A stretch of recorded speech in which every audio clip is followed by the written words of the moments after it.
Hello, everyone, and welcome to the Brothers Take podcast, the podcast where three brothers give their take on gaming and gaming-related topics every single week on YouTube and audio platforms. My name is Chris. I'm joined once again by my brothers, Adam. Hello. And Eric. Hello.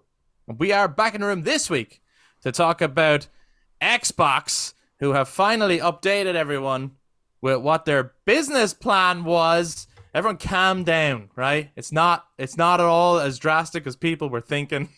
There was rumors going all over the place that Xbox were throwing their consoles in the bin and going full third party only.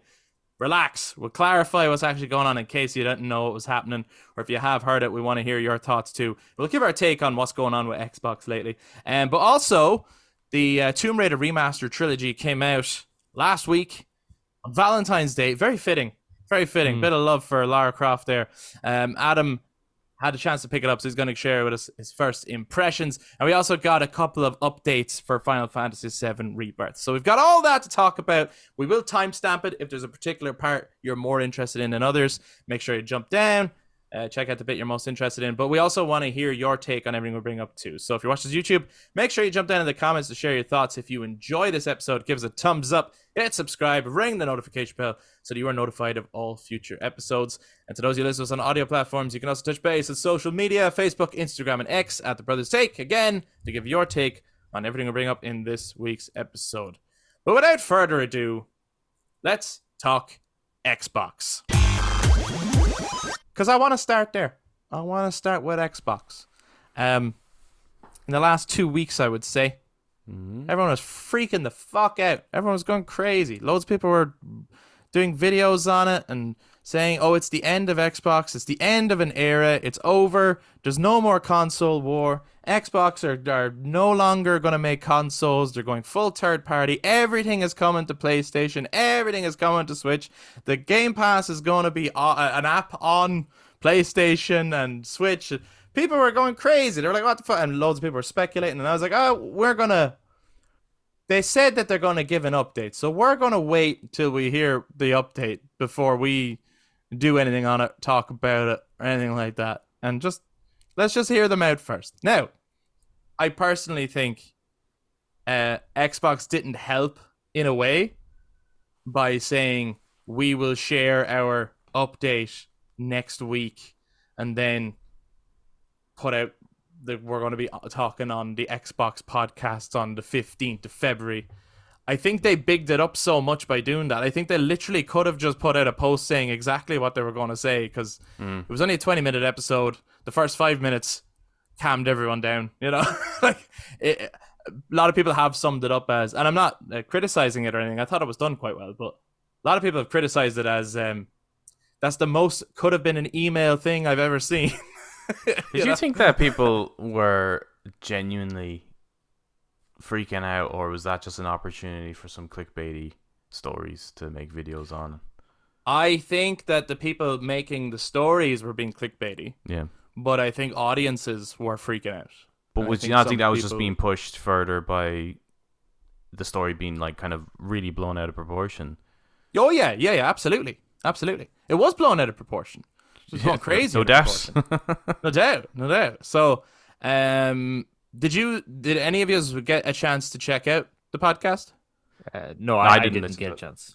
Okay, cool. I watched it. So, and I imagine most people didn't. I would imagine most people didn't. This wasn't like a games showcase with exciting trailers and reveals. So the average gamer is not that interested in something that says the Xbox business update. You know what I mean? Like that's not a big high set. It was only 20 I know minutes the long. outcome of it purely because yes, it could be summarized in 5 bullet points, maybe less. Yes. So they touched on to let people know. Then they touched on the exclusivity part first, because as far as people knew, and like people were saying, oh, it's been leaked. You know, Halo is coming to PlayStation. Gears of War is coming to PlayStation. Starfield is coming to PlayStation. This is where Xbox fans are getting mad, because they're going, what the fuck? Like, so are we getting Spider-Man, or are we getting Ghost of Tsushima? Are we finally getting Final Fantasy VII Remake? What the fuck are we getting if we're losing all of our exclusives? What's the point in having an Xbox? Those were some of the questions coming up.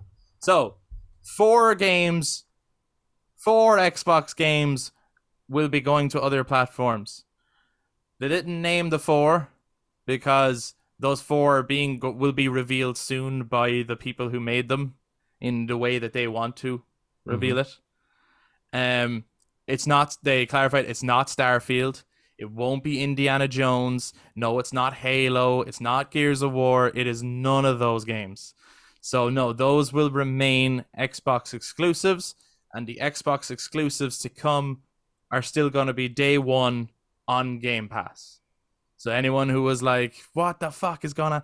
It's kind of business as usual, actually. The Xbox is remaining as it was. It's not the end of an era at all. It's actually just, and they kind of clarified without saying what the games were, but everyone kind of has an idea of what the 4 games are. Well, actually, I was going to ask Eric, right? Because okay, so it's two community-driven games, and then it's 2 possibly smaller titles, right? That's what they said. Yeah, correct. Eric, out of that, what games would you hope comes to the PlayStation and other platforms, obviously, but considering I mean, I would hope the next Mass Effect is not an Xbox exclusive. No. So these are existing Xbox games. These are games that are already currently on Xbox. Yeah, it's no new ones. What games? So it's 2 community-driven games and 2 fairly, probably smaller titles. What 2, or if any? What the hell do you mean by community? It's online. Oh, Mostly. right. So Online, what does Xbox have? So nothing then is what you're saying. No, I haven't a clue because I don't know what the fuck they have. Is there anything that you would have enjoyed playing on Xbox when you did get a chance to play, say, with me and Adam? Is like Sea of Thieves one of these? I think so. It could easily be, and I think that would be fucking class. I think that would be a good move for Sea of Thieves to find new life and just bring it for continue that. It'd be a shame for that game to shut down. I don't know what the user base is like that at the moment. I think it's all but confirmed that one of them is Sea of Thieves. Really? Confirmed? Right? They all but confirmed. Like, so the 4 so not most confirmed. highly until the trailer says, you know what I mean? That'd be great. Absolutely, and it makes a load of sense. It's like you've already done crossplay with crossplay. That would be perfect. That'd be great. But it's like, how do you get more players in on that game when you've already reached maybe your capacity at this point? It's like it's been out for years. Yep. Anyone who has an Xbox who wanted to play it is already playing it. So it's like, how do you grow it more? Well, you go to where the other players are. Mm-hmm. It makes total sense, but you still own the game, so it's still. Yep. The 4 rumored games, right, are Sea of Thieves, Grounded, Hi-Fi Rush, and Pentiment. Is Hi-Fi Rush Xbox exclusive? Yeah. Oh. Yeah, sure. It's Tango. The big rumor is that it's coming to Switch, right? Mm-hmm. And I think Phil Spencer, in a way, all but confirmed that when he said, I'm not going to say what the 4 games are now, because the people behind them want to reveal it, and they're going to reveal it soon, and blah, blah, blah. With that in mind, like, there's a Nintendo Direct coming up around the corner. So I imagine at the Nintendo Direct around the corner is where Hi-Fi Rush will be, like coming to Switch, Now maybe it'll come to PlayStation as well, but... Yeah. I wonder too if this is like... I mean, that new Switch is around the corner, right? And, yes. I'm wondering, does Nintendo really have the launch game for that? Like, their next Zelda, no. The next Mario, maybe. But you could see Microsoft going, here's like due to the power of it, that these are particular games that could run on it. I think it's going to do really well pushing your system, and obviously they get a slice of the pie as well. Absolutely. I actually think Hi-Fi Rush would make a very fitting launch title. Yeah, I think that would work very well. Switch, I don't know right? if that would play well on the current Switch. Yeah, that's the thing. Yeah. So, like, Hi-Fi Rush, obviously, like, it's beautifully animated, but, like, its frame rate and everything is very important. Yeah. You know what I mean? It's a rhythm-based game, and everything has to, like, it can't, lag out or anything like that, or the game totally falls apart. So if the Switch 2 is like, it can run Hi-Fi Rush, at launch. That's already like, it's like, holy shit, this is definitely more powerful than the last Switch. Because like, don't get me wrong, the Switch is a great design and all that. It's incredibly innovative, but it is just not powerful enough to keep up with where games are at now. Like, the amount of times you get comparisons of what games look like on the Switch versus what they look like on Xbox and PlayStation. They just look like ass. Like, they look really bad. So, yeah, that'd be a cool one. And it makes sense. Hi-Fi Rush came out, last year. Again, anyone on the Xbox already who wanted to play it has played it. So at this point, how do you get more gamers playing Hi-Fi Rush in the hopes of investing them in like a sequel? Because I think the Hi-Fi Rush probably will get a sequel. You bring it to more gamers, because Hi-Fi Rush alone, it's a great game, but it's not enough to sell a console. So you might as well put it on the other consoles to get people interested. I suppose the big issue they have as well with the Game Pass model, if all of their exclusives are on it, then their first-party studios are not really getting the funding they need. I suppose they would from the mothership that is Microsoft, probably gets funding through all the Windows products, but I do anticipate that we'll probably in the future see more. I think it was like I think this is paving the way for the likes of, obviously Call of Duty is going to continue on being multi-plat. Possibly the next Elder Scrolls is going to be multi-plat. And this is like kind of, I suppose, telling the fans that, look, this is the future. This is because he did say that the exclusives are going to be a thing in the past, and he did. Yeah. Now, that doesn't mean timed exclusives won't be a thing. No, absolutely. I just and if I were Xbox, I would make Elder Scrolls 6 a timed exclusive. I would not launch day one on everything, because I think with Call of Duty, I'd launch on everything. I that's just, it's Call of Duty, and they make one every year nearly, or they did, and I'm sure they will get the trajectory to continue to do so. Elder Scrolls 6 is a console seller, and even that timed exclusive could be a console seller. Someone could literally be like, I'm not waiting a year to play that game. Maybe. I am buying that system now. Like, I mean, because it all depends on how much of a fan you are. Like, if someone had told me, oh, Final Fantasy VII Remake, for example, when that came out, is like, it's going to be timed exclusive on this system that you don't have, but it will eventually come to the system you do have, I'd be like, fuck that. I'm not fucking waiting. There's fucking spoilers? No way. I'm getting it immediately. Here's the alternative to that, though. Elder Scrolls 6 launches exclusively on Xbox. It's just as much of a disaster as their previous few games that they have been releasing. And by the time that yearly exclusive is over, no one's interested in that game. It doesn't want to pick it up. Versus if you just launch it on everything, you are actually getting as much revenue as you can in that early release. Yeah, possibly. Depends on what state Elder Scrolls is in, obviously, and all that. Yeah, I think Bethesda are just not as reliable as they used to be, I think, as a games company. They'll be good at selling it. That's but for sure. My God, are like... And they can sell it to everyone. Oh, so why not give it to everyone? Yeah. Because if it's not as good as what people at this point now are hyping it up, because its teaser trailer was years ago at this point, and people are still crying out for it. So if it doesn't live up to the hype, oh boy, Bethesda's going to be in real trouble. Now, Doom I'd make a yearly exclusive. Oh yeah. If that was something they would plan on bringing it to another platform. And Hellblade 2, like that. No, that should be a platform exclusive. I don't agree with you. I think that one probably has a chance of being a timed exclusive, though, because I do think, as impressive as it is, and like one of my most anticipated games of the year, but on a grander scale, I think it's going to have a fairly niche audience in terms of the gaming sphere, especially with the Xbox gaming base. So I think after a year, much like Hi-Fi Rush, I think it gets to a point where it's like, okay, we can reignite some life into this if we put it out on PlayStation now, because we know there's a PlayStation fan base that will play this game. No, absolutely. But I just think as well with with consoles, if you can get one game that gets you on board, that's great. You kind of need a couple to keep you there, though, right? It's okay, I'm finished this one now. What next? And I think if you continuously push your games onto another platform, I think Hellblade 2 could eventually.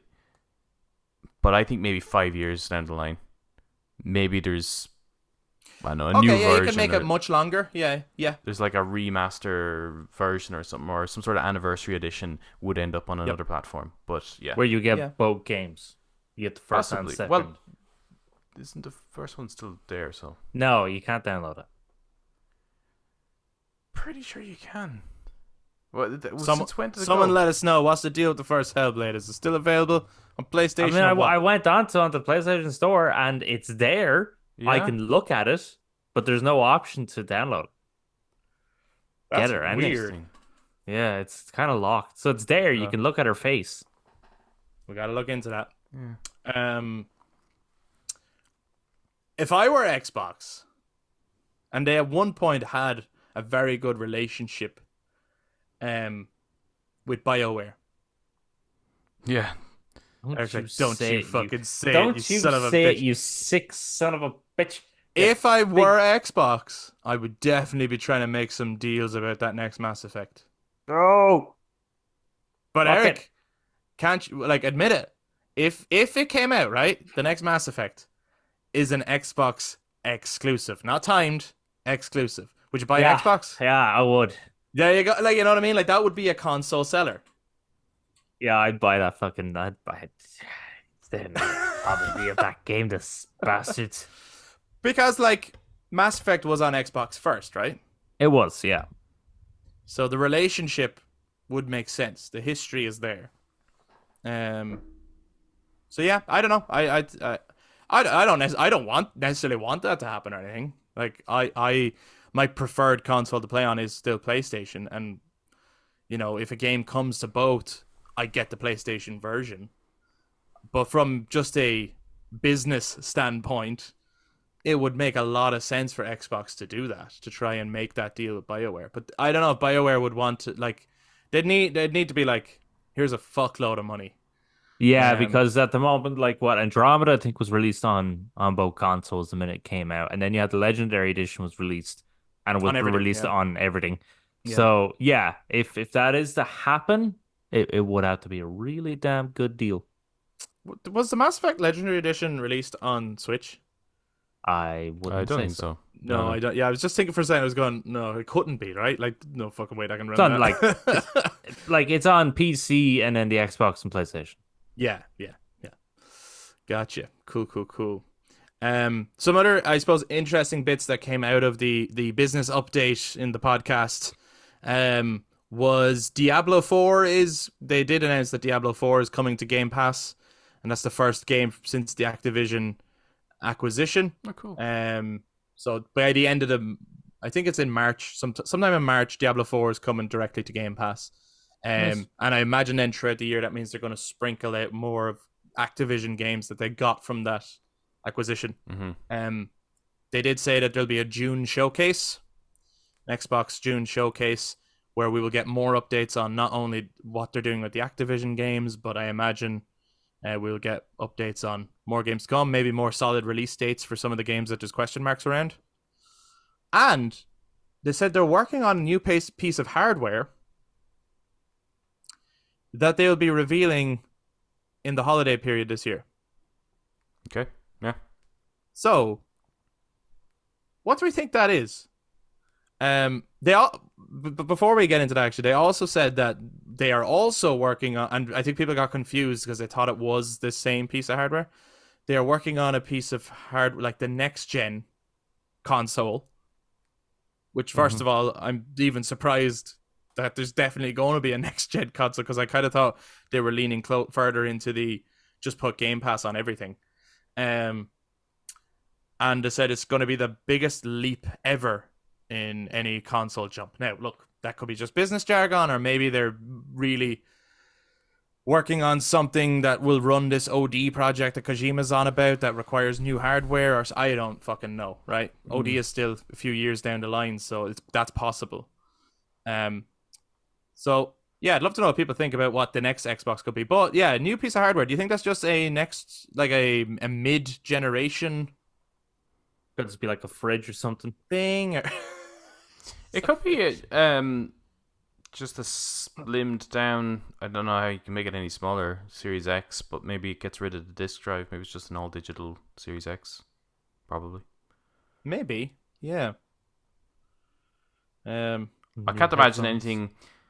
It'd be a bit strange for them to do a mid-generation update.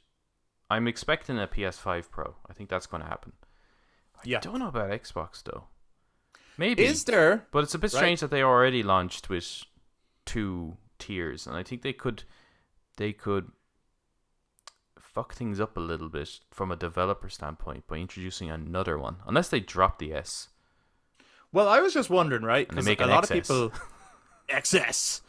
It's an excessive amount of consoles. I was just wondering, like, people are immediately thinking consoles and types of consoles, but they just said hardware. Like, might it be a more of an accessory? Might it be? Is there an Xbox version of a VR headset?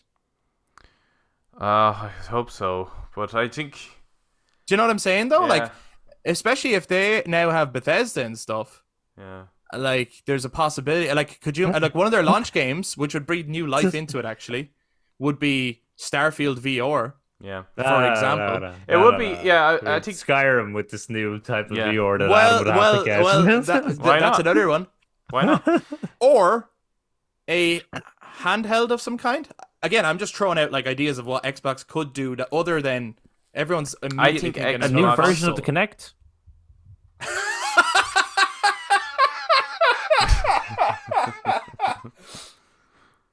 Yes, Eric, you're right. They're making a new Kinect. They might do. They might make I a am- better Kinect. I don't know. But you about can that play Skyrim on it. So you have to do the actual motion of running, and then you have to shout at the yoke, and there you go. I can't Okay. see them getting into the handheld space purely because they'd have to compete against the Steam Deck. Steam is already a major competitor in the PC space already. Yeah, yeah. And they'd be competing against Nintendo. I don't think they want to go up against Nintendo. I don't think you're really going to... Like, maybe, but I don't see that. They could, however, just completely annihilate everyone in the VR space. They could. Right. Like, they could So- make a better VR headset than both PlayStation and Facebook. Easily. Because Microsoft has the HoloLens technology. And that's way out of commercial viability for a consumer to purchase for gaming alone, because it's like $3 or $4 grand or something. But I'm sure there's an element of that they could bring down into the gaming sphere. And with the ownership of Bethesda, because obviously first-person games are the ones that work really well. With 100%. everything there, Wolfenstein, Doom, fucking... Indiana Jones. Yeah, like, make all of them VR compatible. They could easily win over... Just dominate the VR console space. Easily. But will they do it? I don't know. Yeah, I know. And again, I was only like spitballing it because I think everyone was immediately thinking console, which is probably more likely a type of console or a mid-generation like uplift or something like that. But just trying to think outside the box of maybe something else. And now that we've gotten onto the topic of VR, and I'm like, holy shit, though, if they did it, and they were like, all our VR games come to Game Pass. Yeah. It would be the most convenient VR headset you would ever buy. Oh yeah, you would solve a lot of issues, I think, with what PlayStation's struggling with the VR headset, which is they're not selling enough software to justify the hardware, really. Exactly. And Exactly. the moment you have, and I think that was one of the things that like benefited from back in the day when I got a Vita, right? When they started pushing Vita games into the PS Plus catalog, that was enough. I had enough games in my catalog to go, okay, I'm going to get a Vita now because I've got all these games. Like, that could just... What an easy entry into that space. Especially if, like, imagine now what the launch lineup would be, because you could, like... Okay, you could maybe re-release Starfield VR because, like, it would make sense a year later, maybe the Starfield... like, okay, a lot of people maybe didn't like Starfield, or it wasn't the game people expected it to be, but it had a huge player base. Like, it actually did. But it's died down now. You know, you'll get to a year later, but maybe that would reignite if there was a VR version of it, right? Mm-hmm. But then you could also have Resident Evil 4 VR, because Resident Evil 4 is on the Xbox, but the VR version then could be on, you know, this sort of Xbox VR headset.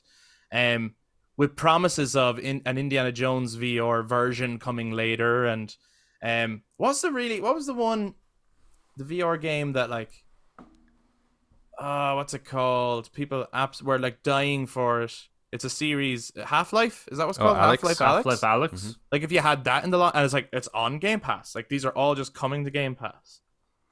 Like, and Resident Evil Village VR. You know what I mean? Like, they could have a serious launch lineup. Yeah. I think really the only issue there is because, like, the PS5 was built from the ground up to consider VR down the line.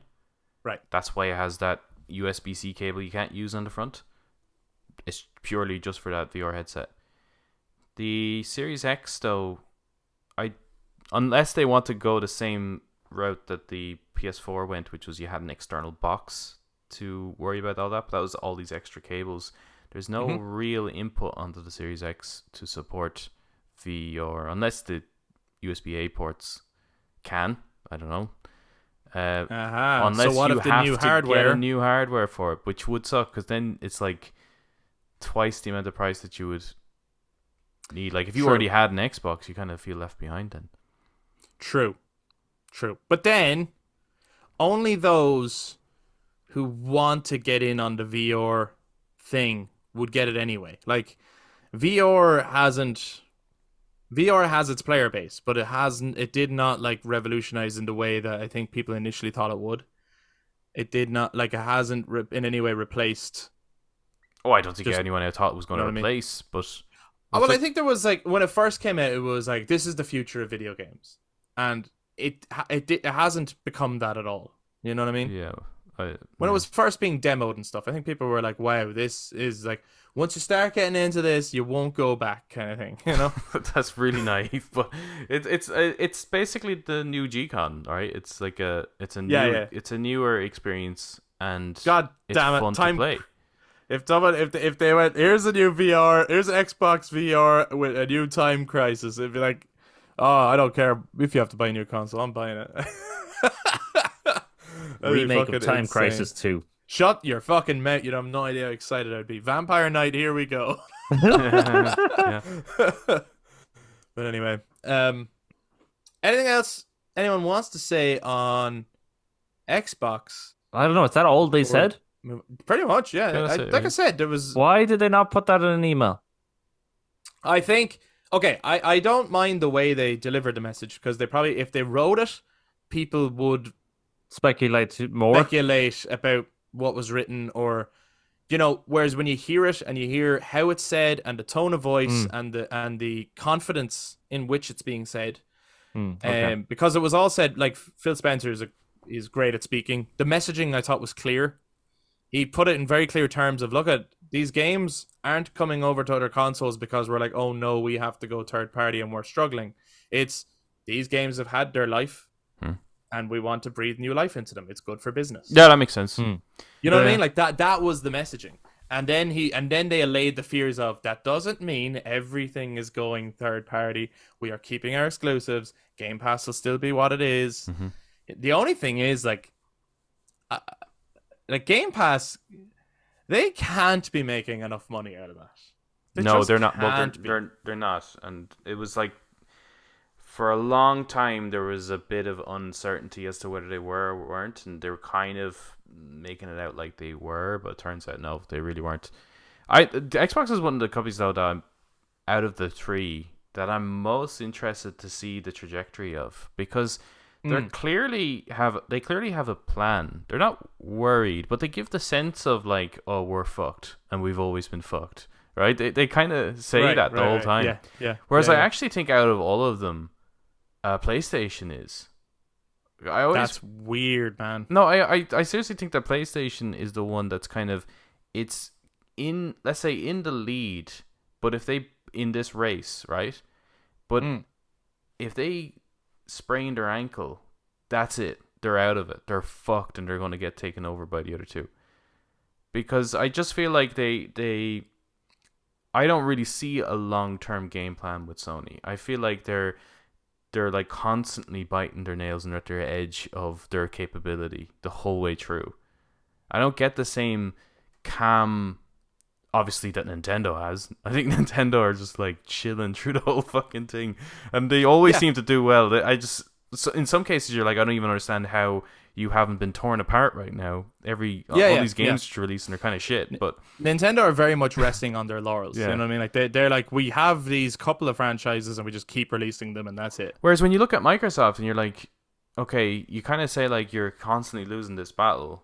You're spending all your money, which you're not earning back on all of these companies, and it's like, well, there must be a plan. There's obviously a plan. Because otherwise, why are you buying out all these companies? They definitely have a plan, and I agree with you that I am most interested in where they're going, because I think you could say of both PlayStation and Nintendo that they are both resting on their laurels. They are both doing what has worked for them before, and they're continuing to do that, right? Whereas Xbox are trying new things, experimenting a little bit. You know, it is interesting that they might release a new piece of hardware, and what will it be? It is interesting to see where Game Pass will go, and like the fact that there's going to be TVs coming out with Game Pass built in it as an app that you connect your controller to, and will that become 10 years down the line the standard smart TV, where every single smart TV going forward will have a game? Like, obviously it's starting with one type of TV, but that's how fucking Netflix and all started too. Like, you fast forward a few years and suddenly that's the kind of technology people are bringing out. Competitive TVs will be like, well, we want our TV to be better than that TV, so we also have to have everything it does and more. So, you know, there's an interesting future that Xbox is paving. It is a digital future that I don't like, but it is the future that they are paving. But I don't think that means PlayStation are fucked, though, because I just think that... No, I don't think they're fucked, but I do think that they're... I think they're ahead, but they're sweating. Right. Because at any moment they could make one misstep, and that messes up the whole trajectory. I feel like they don't really... It's not like a long-term game plan. And I think it's probably because they're ahead in the current race that they're in, right? Whereas I think Xbox is actually thinking, well, actually, I don't really want to be in this race now. I'm going to go and join this race. I'm starting a new race. And PlayStation, because they're ahead of this current one, cannot know what the direction of the next generation is going to be, because they're maintaining their position in this current one. And Xbox is now going to start this other one. And if PlayStation's not part of that or tries to join this in any way, I'd be a little bit worried about the future of them. I think that the biggest issue that PlayStation have is that their biggest selling point is their first party studio games, right? They make the biggest AAA blockbusters, and that is why people buy those consoles, for those exclusives, for the most part.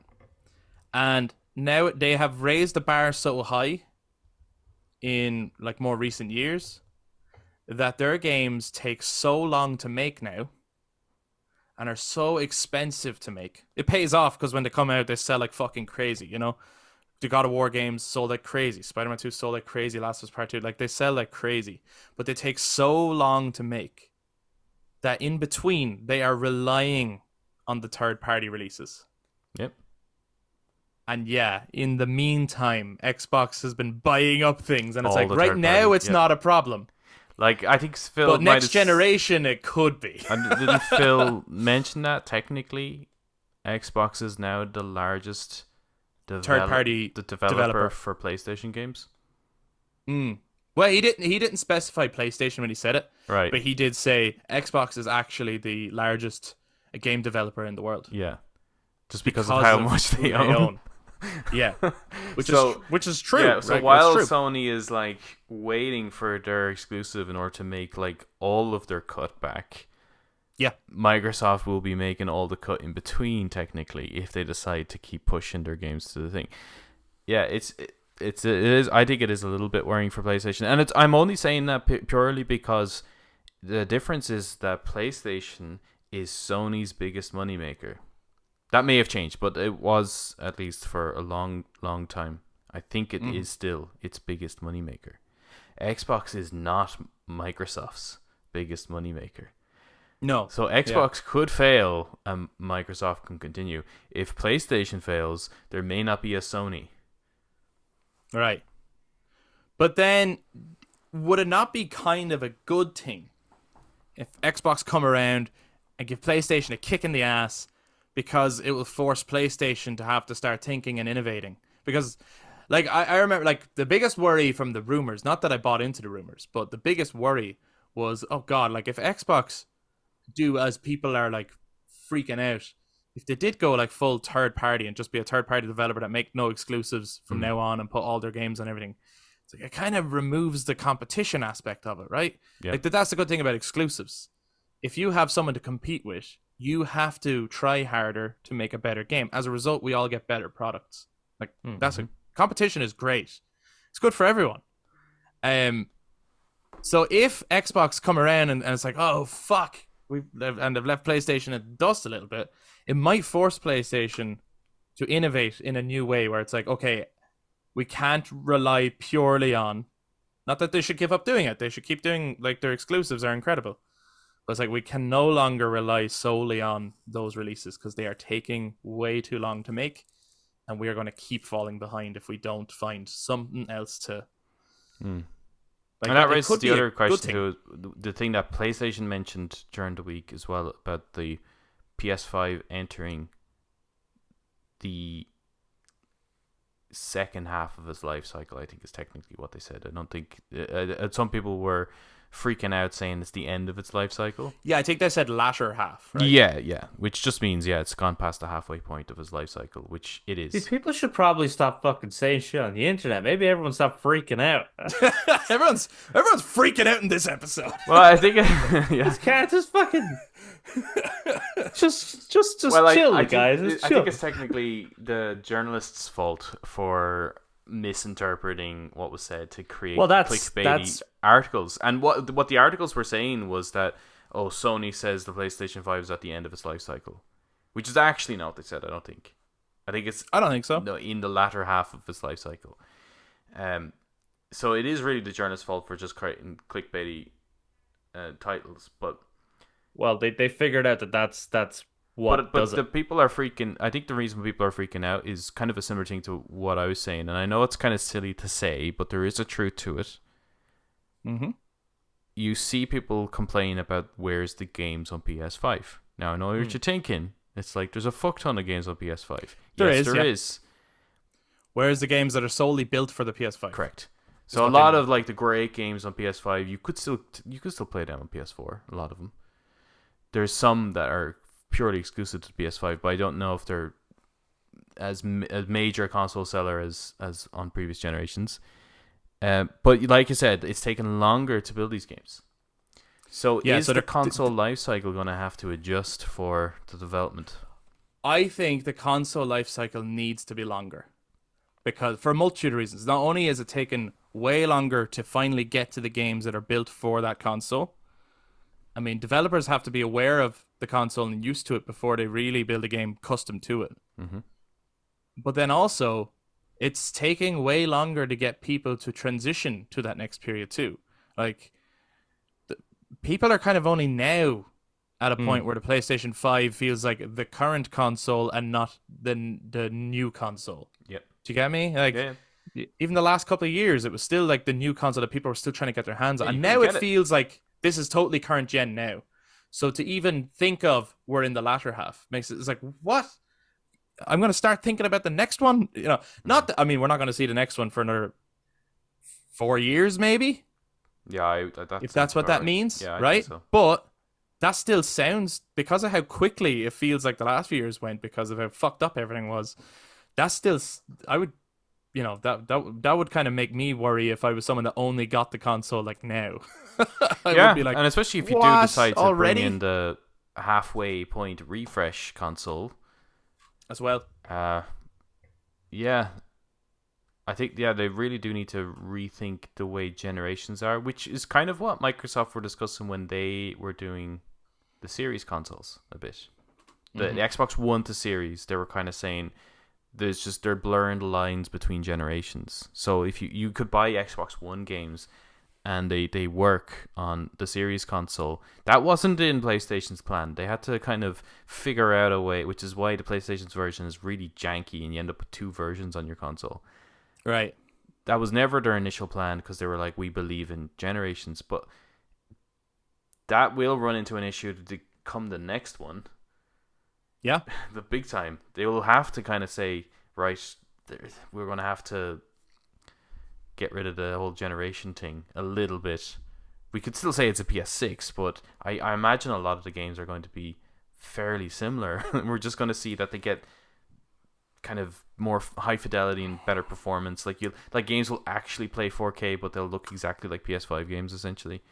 Yeah, like at this point going forward, like the PlayStation 6 might feel more like a half-gen upgrade rather than a new console. Like it'll look like a new console, design-wise, UI, that kind of stuff. But in terms of what you can expect from games and the leap in technology, because it's even hard to imagine how much further it goes anyway. Like the games look so good now and play so well that it's kind of hard to imagine. Well, I'm actually still kind of confused by seeing some of these games the way they're not performing as high as I expect them to.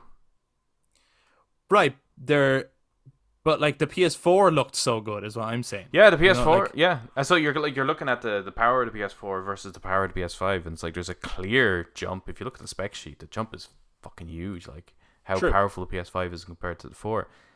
But then when you play the games, you're like, a lot of these games, I don't understand like how on the PS4 Pro I could do performance mode and I could get 60 frames per second, and if I go graphics mode I only get 30 frames per second, and on the PS5 it's the exact same thing, like in terms of performance mode. I know the resolution's a little bit different, but I don't understand why games are still 30 FPS.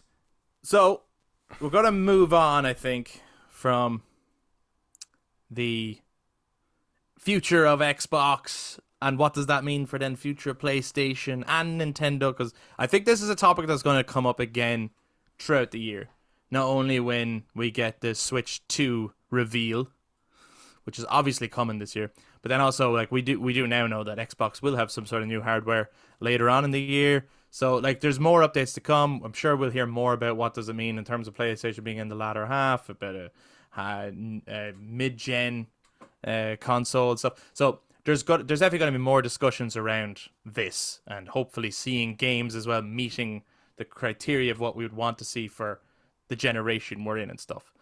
But I'm just curious, before we move on from it, Eric, at this point, because this conversation started with talking about Xbox, as the one brother who isn't into, or who doesn't have current Xbox console, Yeah. what would they need to do to get you on board? Well, not that they should, but you brought it up earlier in the topic, which was releasing Mass Effect as an exclusive on Xbox. Like the next one. That probably would be what would make me get the Xbox. And would that be the only thing that they could do, or is there anything else that could get you over, or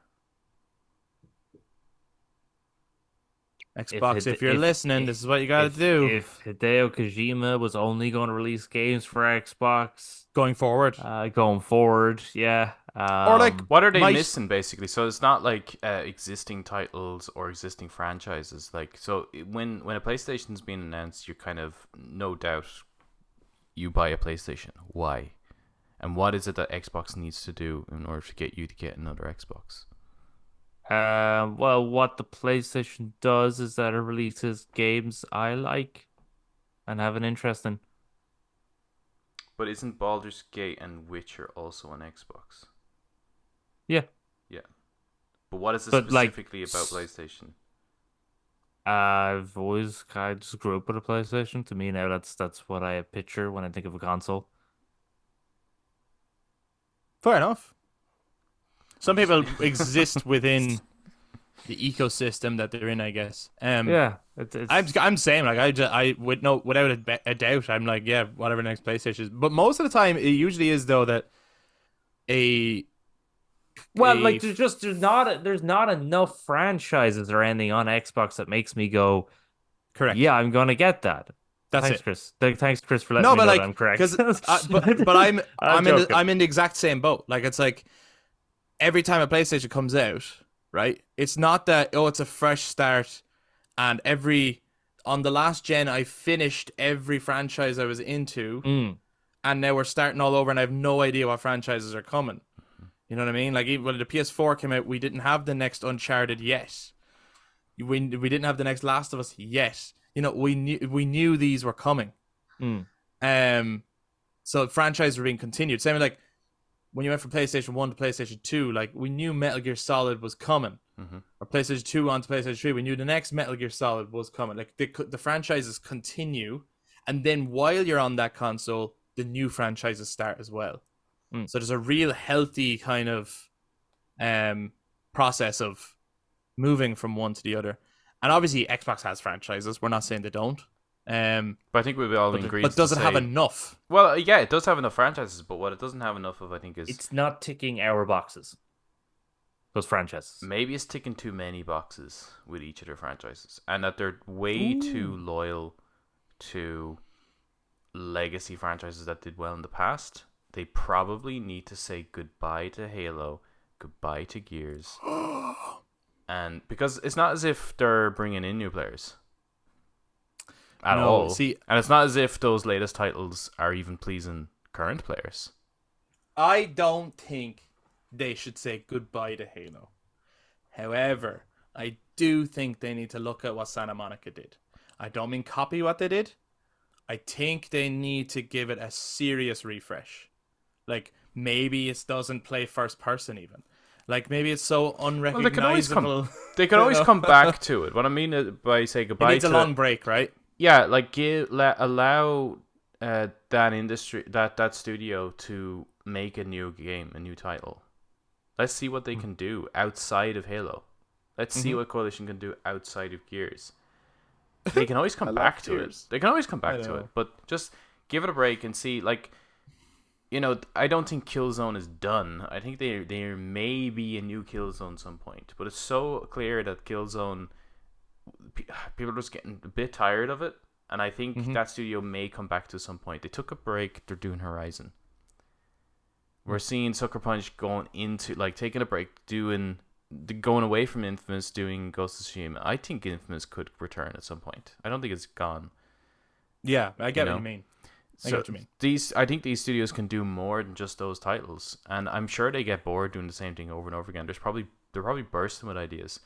There's an opportunity for newer franchises, and that they can always come back to those older ones. Well, you're probably right. And I mean, I think there's an element as well where we'll obviously see it down the line. Xbox, I think, believe in that too, because they didn't force Tango. Is that what they're called? Tango Gameworks. Tango Gameworks. They didn't force them to make the Evil Within 3. No, you must make the next Evil Within. They let them make Hi-Fi Rush, which was a weird game. And it's like, we don't even know if it's going to do well. As a Ghostwire. We'll shadow drop it. And it did very well to the point where now it's going to come over to other consoles, or at least that's what everyone is heavily suggesting. So you're probably onto something in terms of give some franchises a break, let the creative studios make some new games. Yeah, I mean, we're seeing it with build up the Machine Gun. portfolio. Yeah, they're going to be doing Indiana Jones, stepping away from Wolfenstein a bit. Yeah, that doesn't mean there'll never be a Wolfenstein again. Of course there will. But guys, let us know what you think about all the news that came out about Xbox. What you think the future will be, the new hardware, what other games would you like to see come out of Xbox? And if you're someone that doesn't have an Xbox, like Eric, what would you need to see to bring you over to that ecosystem? I'm always wondering what would it be to get me onto Switch. You know what I mean? And at this point, I'm curious to see what the Switch 2 or whatever it's going to be called is, what it can do, and might that be enough? Might whatever that's doing. I think if someone came out and said Final Fantasy going forward will be a Switch exclusive, that might do it. You know what I mean? Something like that. That might do it. But I don't think that's going to happen. This We discussion shall has see. been this discussion around Xbox is probably longer than their podcast. It is. It's 100% absolutely longer. Yeah.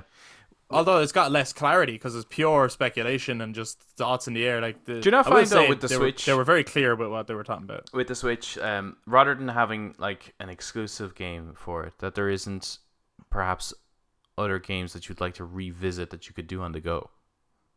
Yes, there is actually, and I was going to ask you, right, as the one person who has all three consoles, which makes it probably difficult in some cases to decide which one to buy a game on. Yeah. Which one did you get Tomb Raider, the Remastered Trilogy on? Because that's one that I probably would enjoy playing on the Switch on the go. Yeah. But which one did you decide to get it on? Well, I didn't have to make that decision, so that's fine. And I probably It was made for you. so I probably will purchase it for the Switch.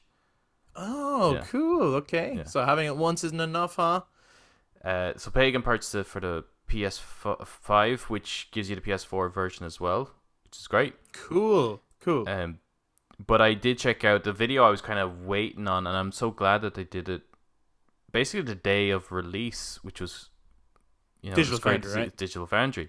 They do, like, their work is just incredible. Like, if you really aren't sure which system to get it for, or even what mode, even on a system, what mode to play it in, what's going to give you the best experience, I highly recommend just checking their shit out on each of their clips for certain games. But their whole review on Tomb Raider showed that this plays wonderfully on like everything. It's not Right, okay. It's not hitting 60 on Switch. That's obviously, I mean, you'd kind of expect that. But Yeah. there's no major hiccups or anything like that, so I definitely would consider picking it up just for travel. But I've been playing it on PS5. Okay. So give us your impressions then. What do you think of Tomb Raider, the Remastered Trilogy so far? This is how remasters for games that old should be done. I fucking wish we got this treatment for Metal Gear Solid. Okay. Because it has it's still got the geometry from the PS1 game, the original. Mm-hmm. But the textures have like this, it's a bit like the Halo Master Chief Collection. You can turn them on and off as you play. Yeah. So you can see what the OG graphics would look like then with the new one. But even the original graphics look way better on this than they did on the previous, because you have much smoother. Now I think if you do switch it to the old one, it's like 30 frames, and you switch it to the new one, it's like 60 frames. But there are some cases where I'm like, fuck, I actually don't know where to go. So I switch on the old graphics just to see if there's anything stand out. As like being really obvious, like a wall to push or something. Right, yeah. I've been playing it with the original tank controls. It's brutal. There are modern controls. Is that an option? Is there modern controls as well? There's Great. modern controls, but they're so different. So the modern controls allow you to use the analog stick. You can still use the analog stick with tank, but it's tricky. I would use D-pad. But with the modern controls, it's like a regular analog stick movement, but everything else is in different positioning button-wise. Like everything else switches. So it's not easy if you're finding it difficult on tank controls just to switch to modern, because you have to relearn everything button-wise. So I've been trying to just play the whole thing on tank, and it is fucking tough. It is really tough just to get used to. Like, you can't do things simultaneously like you can in modern games. Like, you can press a couple of things and it'll just it'll work itself out, basically. You know, like as a panic player, you might press a fucking couple of buttons, but it'll ease. Here, no. You gotta, like, pretty much, like, if you're wanting to jump off a ledge, you have to, like, walk up to the ledge, adjust yourself correctly, press the jump and then forward, and then hold X to grab. Like, but you have to do it in a very specific order. Otherwise, if you just press forward and then jump, she'll actually not jump. She'll just walk off the edge and die. Like, it's so particular. So I find that it has demonstrated that I've got less patience when playing a game. and coming back to this kind of demonstrates like how much How far games have actually come. No, well, yes, they've come very far, but how much handholdy they are. Oh, I get you. Is that bad? To some degree, yes, I think so. Like in some aspects, no, there are nice kind of Quality of life yeah, improvements. like if I want to jump, like in Assassin's Creed, for example, when you want to jump, the way you can have his hand hold out to try and grab a ledge, even if you're Yep. not hitting it dead on. And in this, you have to be dead on to it, otherwise you're never going to grab anything. So those type of things are obviously huge benefits, but there's I was like really struggling to try to figure out what to do. The puzzles in it are really good. Okay, yeah. Like, So really, in really that good. aspect where it's like you don't have someone immediately tell you, why don't you try doing this? Yeah. So that's been, and I think there's partially that's to do with accessibility, I think, and which is great to see. But on the other, it's like, well, this is a game that exists in the modern age. I'm sure people with accessibility issues can still play it, no problem. They haven't added anything to really help there, other than the modern controls, which would help there. But in terms of where to go, it doesn't even tell you what button is what, right? So there's aspects where it's like you gotta go press the action button. You're like, okay, well, which one's that? Which one's the action button? It's circle back then, right? No, only if it was Japanese game. So it's X is Oh, this one. Where? Oh, is it? Yeah. Okay. And So and then there's like, if you're going to shoot, for example, so X is to grab things or to lift yourself up onto a ledge, right? So if you want to shoot, you think, okay, like other games, it's square, right? Like squares to shoot in games back then. No. It's you take guns out and it's still X. So X is, but now because you're shooting, you can't go and grab shit. You have to put your guns away, right? So it's like, whereas So is X like activating the action you're trying to do, basically? yes, yeah. That's the way to think of I it. So thought she was in the old days able to jump and shoot at the same time. Oh yeah, you can I thought jump. that was- Yeah, you can jump and shoot. Yeah, X is not jump. Square is jump. Oh, squares jump. Okay, Square is that, jump. Yeah. that makes sense. you idiot!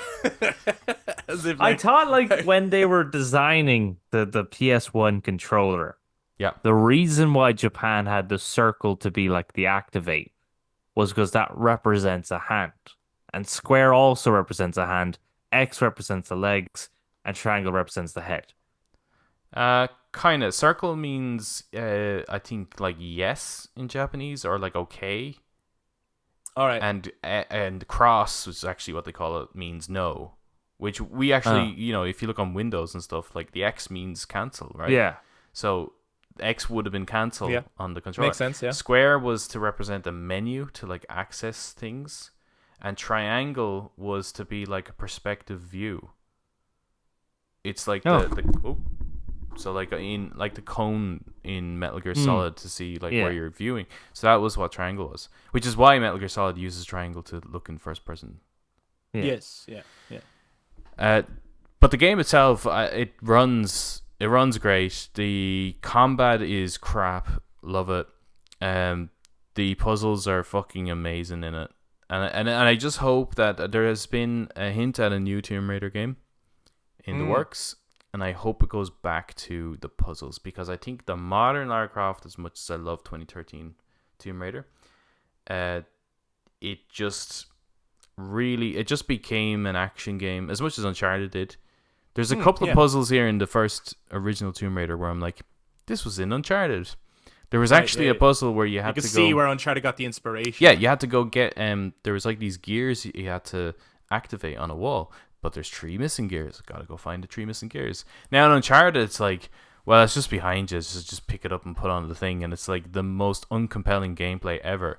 This is like you actually have to go and like do shit. Like the thing you're trying to unlock, so you might see it be hidden behind something, so you have to like go and do shit to try and get around to it, and then make your way back to be able to put it onto the thing. Like, it's very compelling just to get the gear. Yeah. So that's a bit like the a lot of the dungeons then as well in like Legend of Zelda. Yep. You know, especially when it comes to Breath of the Wild and Tears of the Kingdom, you get onto the shrine areas and you have certain objectives to do, so you have to go around the whole place and figure out the whole puzzle to get the things to do. unlocking their. Okay, that's interesting. You have to try to figure it out because there's no hand holding. Also, No, in those games. there's none in this either, and it really just it takes me back in time too. The music is still the same. Even in the menu, you can switch between the OG graphics. Even mid cutscene, you can switch between.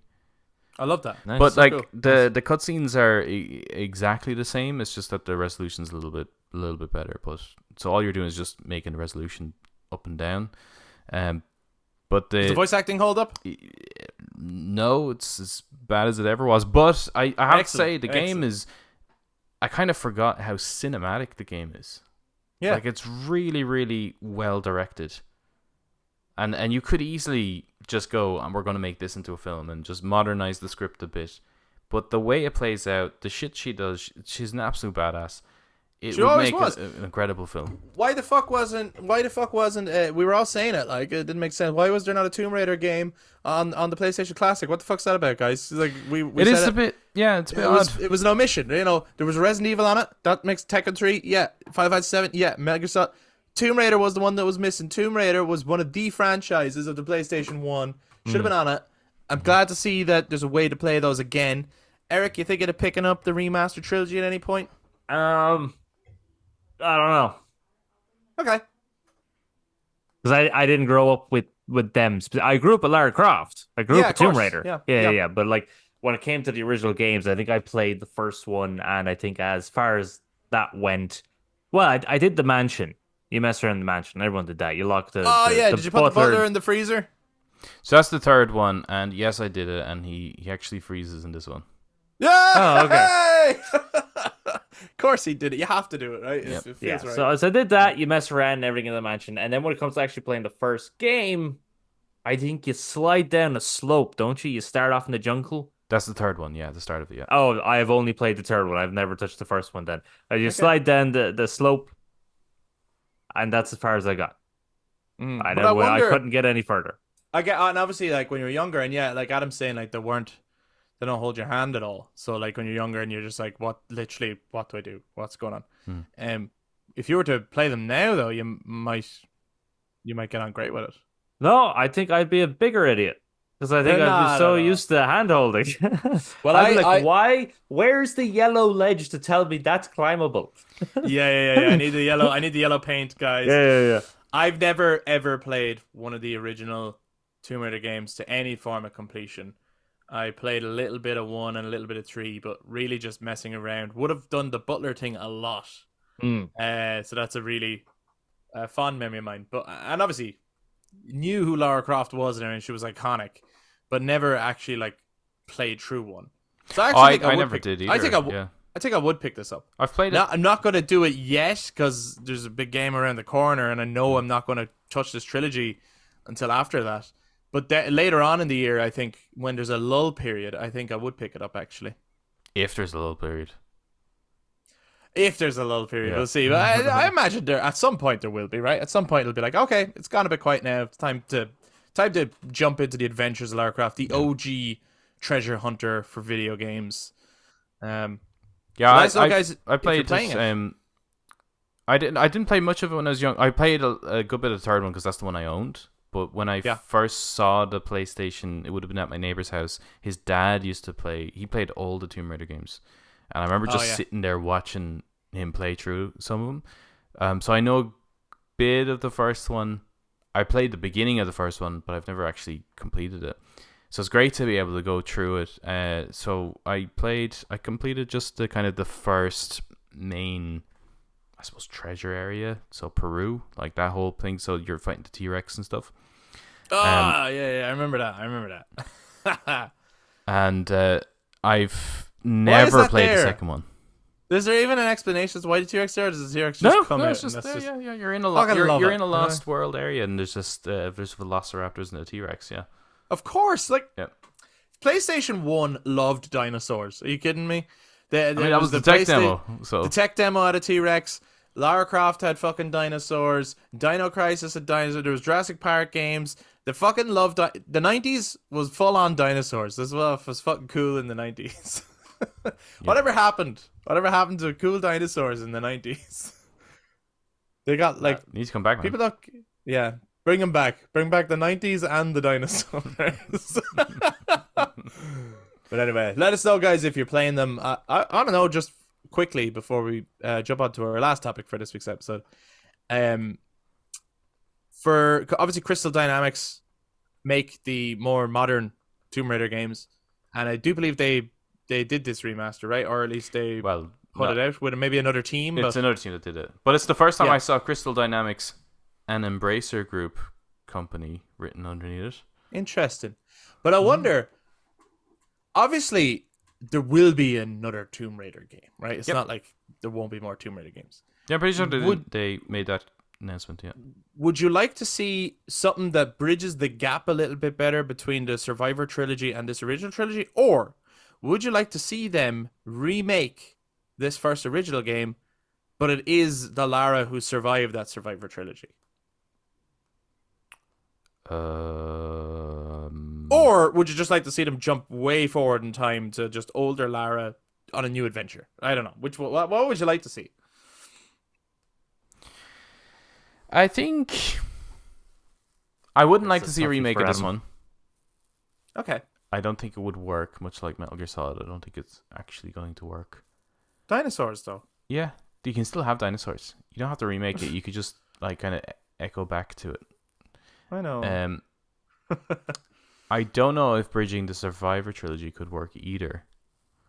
So they probably just have to do a whole new thing.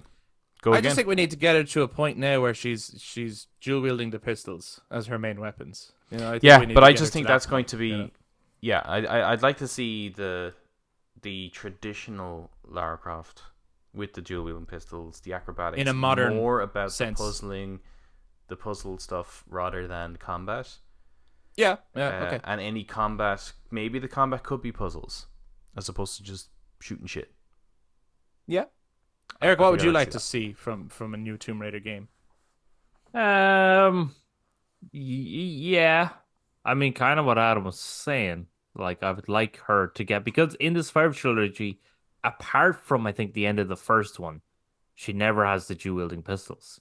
Mhm. So the bow kind of becomes her main weapon. So I would like her to have the dual wielding pistols, a much more confident Lara.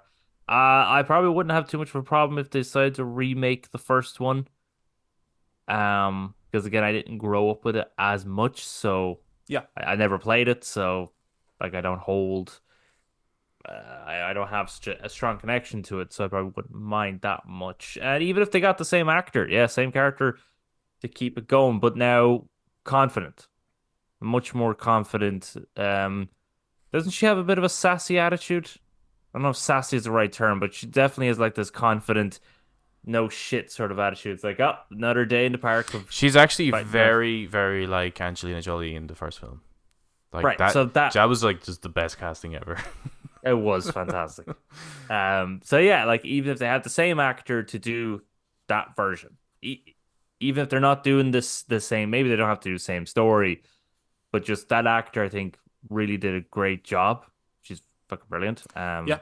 So have that version of Lara, the original Lara Croft, with that actor, I think would be a nice combination. I would like to see that it's the Survivor trilogy has happened.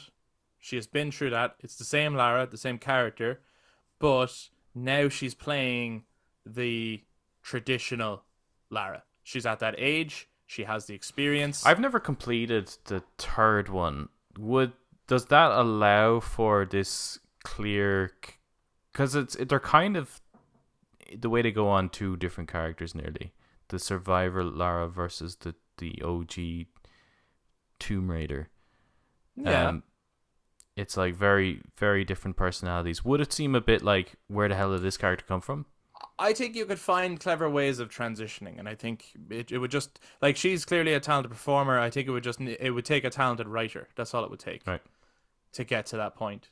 You know, there's similar DNA in the characters. yeah. It's just that it's like two different versions of Batman, I guess, where it's like it is the same character. They're just highlighting a different aspect of the character. Maybe it's like we just want to look at the tragic sort of background that Lara went through, or like how her past might have really badly affected her, losing her dad and all that kind of stuff.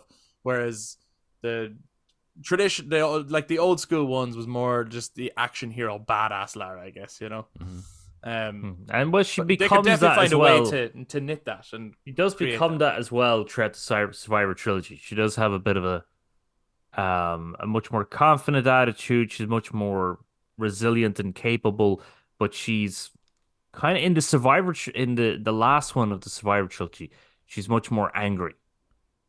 Yeah. She's very angry. She's very aggressive. But So that tones down by the end of it. that tones down by the end of it. So Yeah. you still have that kind of. She's been through that. So she's been through her tragedy. She's been through her becoming who she is. Then her anger, and now she can, with all of that learned, she can then be the more confident badass. You know, it's about the treasure and not about like personal feelings. Yeah. Anyway, guys, let us know what you would like to see from a modern Tomb Raider game. And are you playing the Remastered Trilogy, and how do you find it so far? I'd love to hear from you guys. Just before we wrap it up then, we did get some Final Fantasy VII Rebirth updates, which just wanted to touch on very briefly before we finish up, because this is the month that Rebirth comes out. There'll be more Rebirth to talk about, obviously. Very exciting times ahead. But in our last episode, we had concerns with how the game might look due to in particular, the performance mode. It's like, look at loving the music, loving the gameplay, excited for the game and what's going to happen in the story and stuff, but it's not looking up to scratch. It's not, not really what we'd expect looks-wise. And there was an update to say that the demo itself will get a patch. I think that was maybe to allay the worries of people who were like, oh, fuck, maybe I'll cancel my pre-order. I'm really not liking how this is looking and stuff.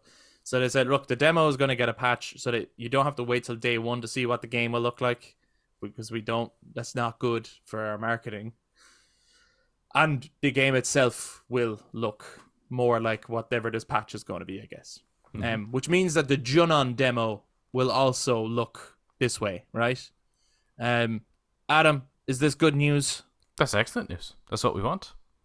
There we go. I mean, that's the reason the concerns are being slightly allayed. Well, it's the reason you bring these concerns up, right? It's anyone that was criticizing the game is, I mean, I'm sure there's people out of bad faith, but most people were just raising the point that this could be better, and it seems as though it will be better, and that's great.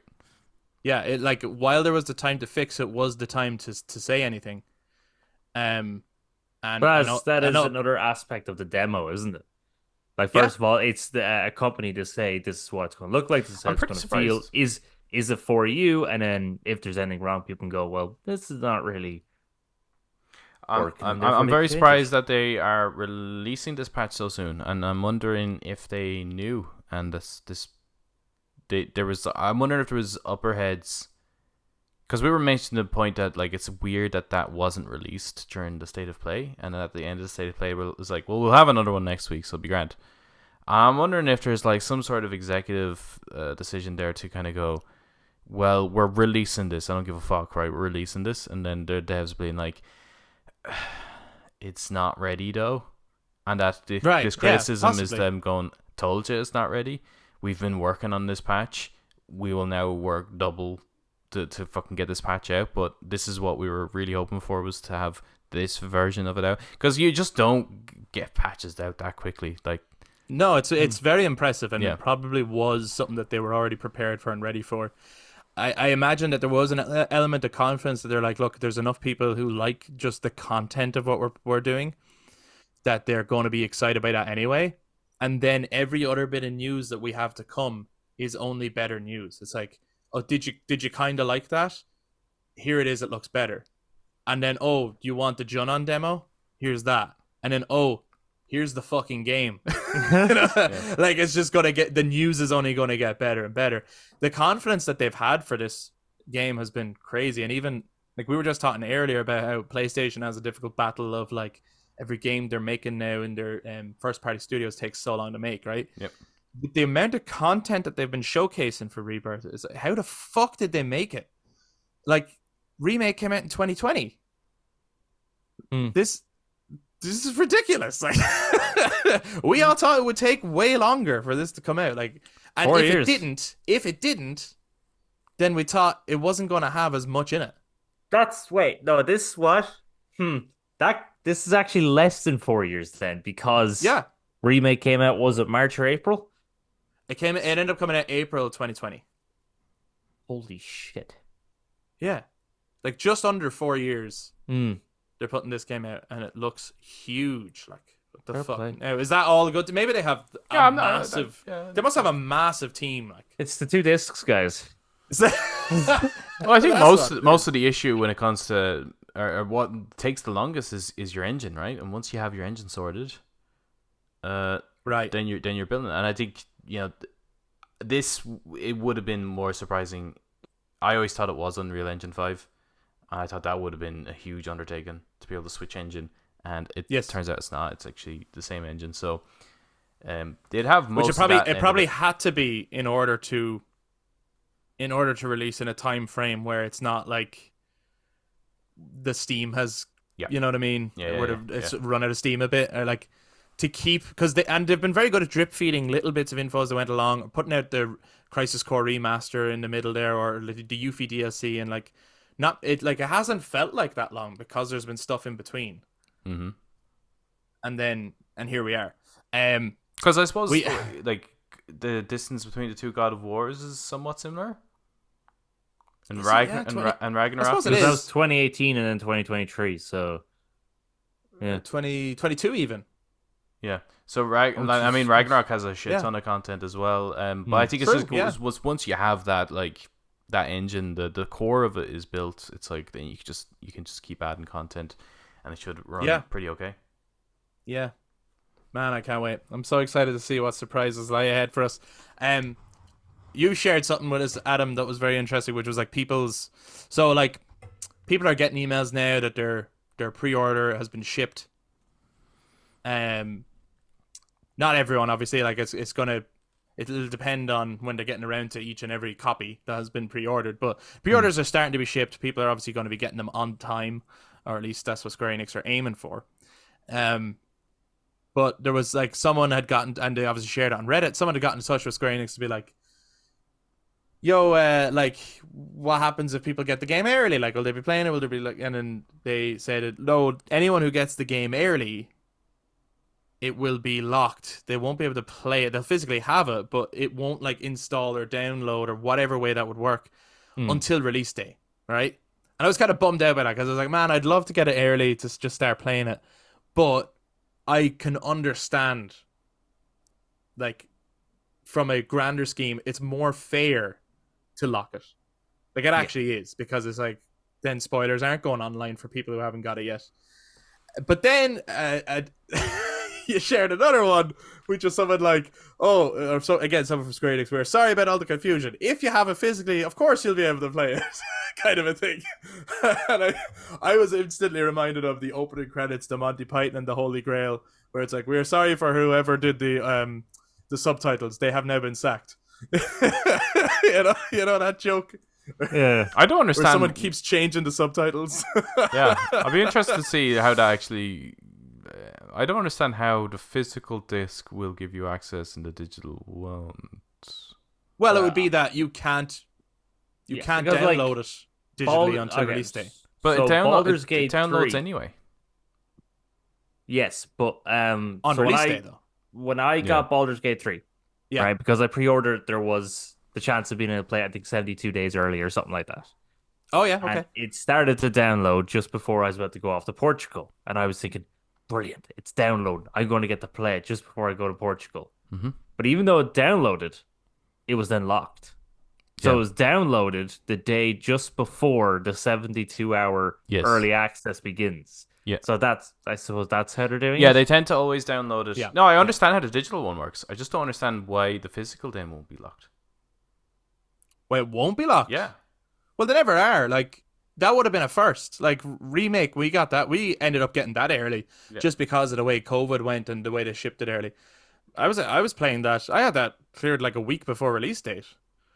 Oh yeah, you had that cleared, and then I started it. It was like it was the one unusual time where I remember like sharing that on my story, and people were like, "Oh my god, how did you get it early?" And it was like just pure chance, like. But it wasn't in any way locked. So yeah, if you get, and same with like there was the odd time where we've ordered games from Smith's, great store here in Ireland, and you know, they are very good at shipping, and Yeah. you sometimes get the game a day early. Yeah, no, it's not locked to you. You end up playing it. I know. I'm just wondering why they've specified this. This is the first time I've ever actually seen this being specified, that it will be locked, and then they go, oh, but if it's physical, it won't be. And it's like, well, yes. Yeah, I never thought it would Yeah, be yeah, until you it's like, why insinuated it would be. Why bring this up even? But like, they could if they wanted to lock the physical. So if they are wanting to lock access, like, why not then? When you saw that Reddit thread, because we only saw what you shared, which was the responses. Yeah. Like, did they share what they originally asked and what that email was in response to? Because I No. feel like there's a bit of context missing. Like, the person, I feel like the person who sent the email was sending it in a worried state. Like, please tell me if people are getting the game early, they won't be able to play it because I don't want spoilers. Maybe. I actually don't know the context of it, but... So someone might have been like, no, don't worry, we won't let them play it, it's locked. And then someone else was like, you fucking idiot, that is not true. Do not put... like, you are... Now we're getting bombarded with emails saying, you mean I can't play my game once I get it? Yeah. Don't say that, you idiot. Again, people freaking out. This whole episode is just about people freaking out at Stop information freaking out, guys. online. Just chill. Just chill. But yeah, we're nearly there. Can't wait. We'll be playing it soon. I'm sure we'll be able to talk about the Junon demo when that comes out as well. Unless, are you guys going to hold off at this point, or are you going to play it? Oh, I fucking play. Oh, I'm playing that. Yeah, definitely. Yeah. I love it. Yeah, so am I. Who are we kidding? I want to see what Red 13 plays. Like, are you kidding me? Yeah. I want to fucking ride around and chuck them out. I don't think there's any, like... I want to see that dolphin. Nothing's going to be between those two bits, because we've seen a lot of it anyway. It's not going to spoil the game on us, so it's like... It's just putting it in our hands. Yeah. Yeah. It's trying it out. Get to know all the patches and shit. Yeah. Yeah, no, yeah, I can't wait to see how it all looks. Get to see like what console you're gonna buy it on and which version you're gonna play it in, and Yeah, I might get it on the PS5 arc. oh will you? Yeah, Okay. I might do that. I think Do you think it's gonna look best on that one? Like, Might look okay on is that it one. not Maybe. an exclusive? Anyway, I think that's going to bring this week's episode to a close. Guys, if you listened to the whole thing, thank you very much. Or if even you just listened to bits of it, thank you very much for checking out this week's episode and listen to our takes on Xbox, what's going on there, and the clarity that we've gotten on Xbox is remaining as it was. Everything is all gravy, but the future is still interesting for Xbox. The Tomb Raider Remastered Trilogy, are you playing it? Have you picked it up? Or listening to Adam, does it make you want to pick it up? And then, how excited are you for Final Fantasy Rebirth? Have you got your pre-order? Is the shipment on the way? Are you going to play it early if you get it? Let us know. If you enjoyed this episode, please do give it a thumbs up, hit subscribe, ring the notification bell on YouTube, and make sure you jump down into the comments again to share your take on everything we brought up. Or if you're listening to us on audio platforms, you can touch base on social media, Facebook, Instagram, and X at The Brothers Take, again, to give your take on everything we brought up in this week's episode. But thank you very much for checking this one out, and we'll be back to talk to you guys next time. Bye-bye. bye.